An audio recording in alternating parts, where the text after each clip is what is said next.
ایک بار میں مسجد نبوی میں بیٹھا تھا حضرت کے پیچھے.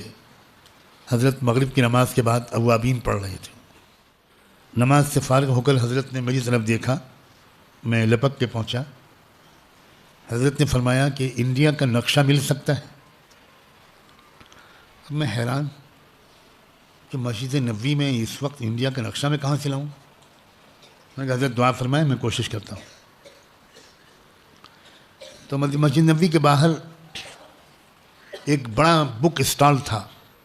میں دعا مانگتا ہوا یہ سوچ کر آگے بڑھا کہ شاید اس اسٹال پر نقشہ مل جائے, میں جا کر ان سے پوچھوں. ابھی میں مسجد نبوی کے دروازے سے باہر نہیں نکلا تھا کہ مسجد نبوی کے دروازے کے اندر داخل ہوتے ہوئے ایک صاحب ملے. السلام علیکم. وعلیکم السلام. کہنے لگے واہ, آپ ہی کو ڈھونڈتا ہوا میں آ رہا تھا, آپ یہیں مل گئے ماشاء اللہ. میں نے کہا فرمائیے. کہنے لگا میں اپنے کمرے کی صفائی کر رہا تھا, اس میں مجھے انڈیا کا ایک نقشہ ملا. میں نے سوچا میرے کیا کام آئے گا, میں آپ کو دے دوں. اللہ اکبر. میں نے کہا یہ ہے اللہ کے بندوں کی توجہ اور ان پر اللہ کی توجہ. میں خوشی خوشی تیز قدموں سے چلتا ہوا حضرت تک پہنچا. حضرت دیکھ کر مسکرائے اور پھر نقشہ کھول کے بیٹھ گئے. اس وقت تک میرا قیام لکھنؤ ہی میں تھا. میں نے تو نیرل اور ممداپور کا نام بھی نہیں سنا تھا, اس جگہ کو میں جانتا بھی نہیں تھا. حضرت کچھ دیر تک نقشے کو دیکھتے رہے اور ایک جگہ پر انگلی رکھی. کہا یہ جگہ کون سی ہے؟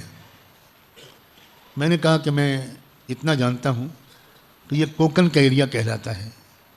بمبئی اور پونا بڑے شہر ہیں, یہ ان کے بیچ کی جگہ ہے جہاں آپ نے انگلی رکھی ہے. کہنے لگے مولانا آپ یہاں اپنا مرکز بنائیے. اللہ, میرے تو پسینے چھوٹ گئے, اس لیے کہ لکھنؤ چھوڑ کر آنا میرے لیے بالکل ممکن ہی نہیں تھا. وہاں ادارے چل رہے تھے, الفرقان کا دفتر قائم تھا, میرا گھرانہ وہاں آباد, لیکن بڑوں کا حکم.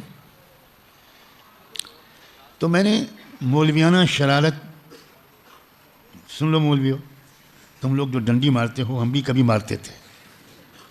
تو ہم نے وہ ڈنڈی مارنے کی ناکام کوشش کرتے ہوئے یہ کہا کہ کبھی کبھی چلا جایا کروں گا. تو حضرت ہنسے, ہاں شروع میں کبھی کبھی, پھر مستقل. مولانا سلامت اللہ تو گواہ ہیں بہت سی تفصیلات کے.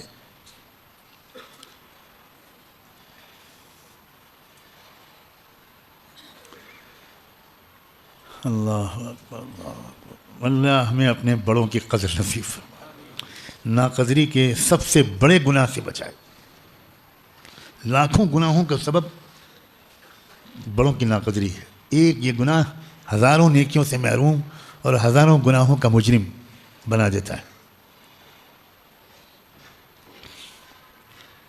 بہرحال پھر اللہ نے دھیرے دھیرے دھیرے دھیرے اسی جگہ پر بسیرا ڈال دیا اور آپ سب نے اس کو آباد کرنا شروع کر دیا. اللہ آپ سب کے خاندانوں کو آباد کرے.